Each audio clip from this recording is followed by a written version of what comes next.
Costing में जैसे आपके 94 मार्क्स, कॉस्टिंग में आपको ऐसा क्या इंटरेस्टिंग लगा? आप लॉ में भी बहुत अच्छे मार्क्स। सितंबर 25 का पेपर तो पूरे इंडिया में फेमस था कि टफ। लॉ की लैंग्वेज को रटना है कि उसके कंसेप्ट को समझना है। हम लोग लास्ट डे तक के स्माइल करते हुए निकले उस क्लास से, तो मेरे को पेपर के टाइम पे एंजाइटी शुरू हो गई थी, जिसके कारण मेरे को वॉमिट होती थी पेपर के बीच में। इस वक्त मेरे साथ है सीए इंटर सितंबर 25 बैच में जिस स्टूडेंट ने AIR 20 अचीव किया है, ऑल इंडिया रैंक, साक्षी बरलोटा। बहुत बढ़िया बेटा, बहुत अच्छा परफॉर्म किए हो आप। Thank you sir. तो मैं चाहता हूं कि जो अपने स्टूडेंट्स हैं और जो इस वीडियो को देख रहे हैं, उनको हम लोग आपकी प्रिपरेशन के कुछ इंपॉर्टेंट एस्पेक्ट्स बताएं।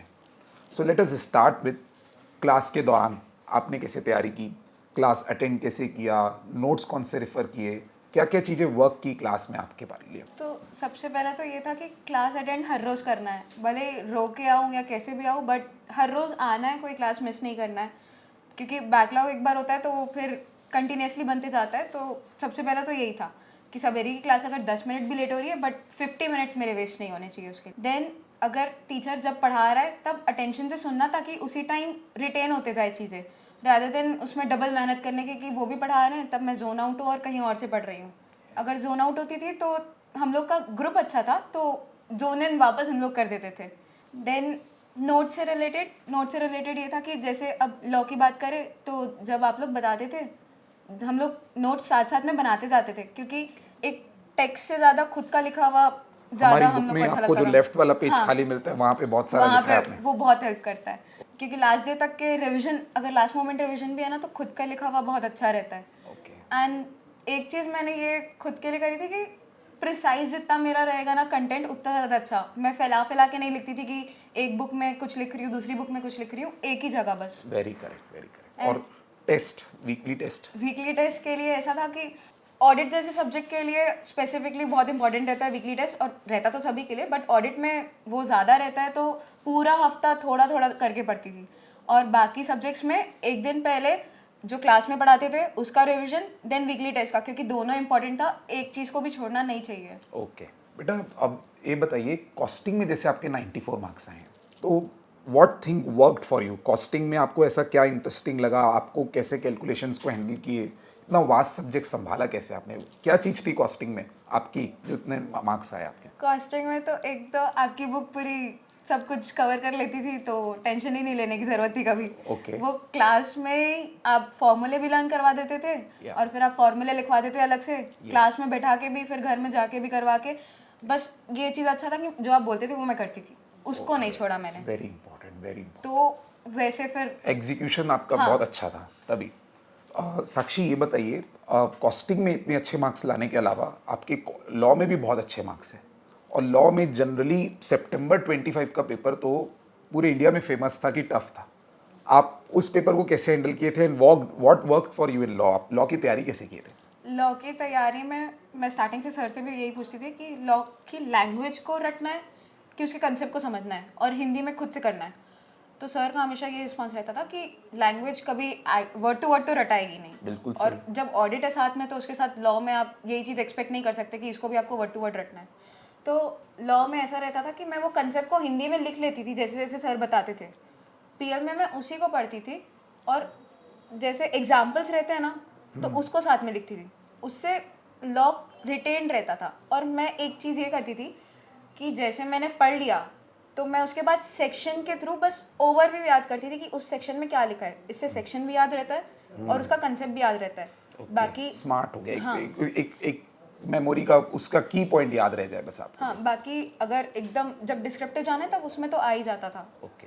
तो ये इतना, ये जो बल्कि रहता है, आप रिवाइज कैसे करते थे? इतना सारा कैसे रिटेन करते थे? रिवाइज ऐसा था कि मैं उस चीज़ से रिवाइज शुरू करती थी जो मेरा वीक था। ओके। क्योंकि जो स्ट्रांग है ऑलरेडी, आखिर में वो कम टाइम मिल जाता है, कम ही टाइम बचता है। तो उसको ABC तो आप डिवाइड कर हाँ, दिए, हार्ड वाले को हार्ड ज़्यादा वाले को वाले। स्टार्ट पे। ओके। और हमारे टाइम में तो मेरे को पेपर लिखते हुए समझा था कि इम्पॉर्टेंट ICI में ऐसा कुछ है नहीं कि ये चैप्टर ज़्यादा इम्पॉर्टेंट है। कहीं से भी कुछ भी आ सकता है, तो छोड़ के तो जाना वर्स्ट चीज़ बिल्कुल है। सही। और क्वेश्चन रिपीट भी होते हैं। यस। आपको एक्सेल में पढ़ाई के अलावा और भी कुछ चीज़ें करने को मिली क्या? उसको एंजॉय किया आपने? बहुत। एक्सेल में ना एक्टिविटीज़ होती थी, और स्टार्टिंग में तो ऐसा था कि हम लोग का खुद से मन नहीं करता था कि जाएं, हम लोग को ऐसा लगता था कि पढ़ना ही है, बट सर लोग वहाँ पे मोटिवेट करते थे आके कि अभी नहीं करोगे तो कब करोगे। अच्छा। और वो मोमेंट सबसे बेस्ट था, उससे माइंड रिलैक्स होता था और उसके बाद अगले दिन आके फिर पढ़ने का मन करता था। अगर वो साइमल्टेनियसली अपन पढ़ते ही जाते थे तो फिर पढ़ने का मन भी खत्म हो जाता है। आप लोग तो ब्रेक में क्रिकेट खेलते थे यहाँ हम पे, लोग तो ब्रेक में क्रिकेट, कभी ऊपर टेबल टेनिस खेलते थे। संडे की क्लासेस में, संडे की क्लास हमारी 1 बजे खत्म होती थी, पार्किंग में जाके सबकी गाड़ी हटवाते थे, 2-3 घंटा वहाँ पे क्रिकेट खेलते थे हम लोग साथ में। और ये सब गरबा जुनून सब तो एंजॉय किया आपने? सब एक एक चीज़ एंजॉय किया। इनफैक्ट हमने क्लास भी एंजॉय करी। हम लोग लास्ट डे तक के स्माइल करते हुए निकले उस क्लास से। Yes yes. एक भी दिन ऐसा अगर स्ट्रेस आता था तो दोस्त लोग के साथ थोड़ी देर बैठ के, बट पढ़ाई भी साथ में, सब चीज़ साइमल्टेनियसली चलाने का। और अब आते हैं बेटा पीएल के टाइम पे। पीएल में आप तो बहुत डेली, मैं आपको बताना चाहता हूँ, she use to update me every day कि सर आज मैंने ये पढ़ा है, मेरा इतना हुआ है। सो कुछ भी सही ऊपर नीचे होता था, कभी पढ़ने का मन नहीं होता था, शी यूज टू शेयर। पर आप पढ़ाई कैसे, इतना प्रेशर हैंडल कैसे करते थे पीएल में? कैसा शेड्यूल फॉलो किया आपने पीएल में? पीएल में जो एक्सेल से शेड्यूल मिलता था जी। बस उसमें खुद के अकॉर्डिंग थोड़े से चेंजेस, क्योंकि वो एक बेस था कि ऐसा रहना चाहिए, वो खुद के अकॉर्डिंग मैंने मॉड्यूलेशन किया थोड़ा सा कि मेरे को कैसा जमेगा। एंड सेकेंडली मेरे को अकेले बैठ के रहना अच्छा नहीं लगता था, वो मेरे को लगता था 2 महीना अकेले निकालना है। ओके, तो फिर कैसे किया आपने? लाइब्रेरी ज्वाइन करी मैंने, ग्रुप में रहते थे, मैं और शिव तो सेम ही लाइब्रेरी के, हम लोग साथ में, वो एक राउंड टेबल थी, हमारा राउंड टेबल कॉन्फ्रेंस बैठता था वहाँ पे। Okay okay. तो हम लोग का ऐसा शेड्यूल था कि 7 बजे लाइब्रेरी जाओ, हाँ। कंटिन्यूसली 12 बजे तक का एक सेशन रखो, उसमें बीच में 10-15 मिनट का ब्रेक, अच्छा। लंच किया। मैं लंच में थोड़ा कम टाइम देती थी क्योंकि मेरे को शाम के टाइम पे पढ़ने का मन खत्म हो जाता था, तो मेरे को ऊपर सही है, एडजस्ट करना पड़ता था। अपने हिसाब से कर सकता है बंदा। हाँ।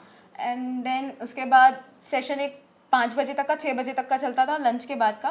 फिर 6 से 6:30 हम लोग चाय ब्रेक लेते थे। हम लोग घूमने जाते थे साथ में, चाय पीने जाते थे। फिर 6:30 के बाद 8 बजे तक के लाइब्रेरी में पूरा दिन निकल जाता था। और वो साथ साथ में रह के पढ़ना बहुत अच्छा था कि अकेले नहीं पढ़ रही हूँ एक तो, और दूसरा कि जैसे मेरे को थोड़ा सा भी डाउन फील होता था तो साथ में दोस्त लोग हैं अब फील करवाने के लिए, और फिर मैं हर हफ्ते टीचर्स को फ़ोन करके एक बार ऐसा चल रहा है, क्या करना है।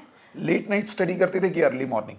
जब मन करे, जब मन करे। वो चेंज होते रहता था। एग्जाम तक के आते आते लेट नाइट में भी हो गया था। और इनिशियली जो 2 महीना पीएल का मेन था उसमें मॉर्निंग स्टडी था क्योंकि रात में मन नहीं करता था। अब मैं पेपर के टाइम पे आता हूँ। एग्ज़ाम हॉल में प्रेशर होता होगा, मेरे को तो आप पहले बताए कि कुछ इशू भी होते थे एग्ज़ाम हॉल में, लोगों का तो थोड़ा सा भी ख़राब हो जाता तो लोग डर जाते थे।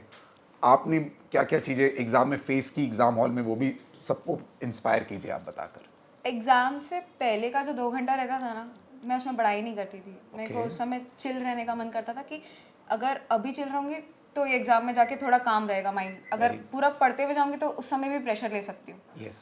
तो स्टार्टिंग का फिर जैसे ही हम लोग सेंटर पहुँचते थे, हम लोग का सेम सेंटर था फ्रेंड्स का ग्रुप का, तो एग्ज़ाम के पहले हम लोग एग्ज़ाम के बारे में डिस्कशन नहीं करते थे। हम लोग वहाँ पर पूरा चिल्ड आउट होके जाते थे, एग्ज़ाम लिखने बैठते थे।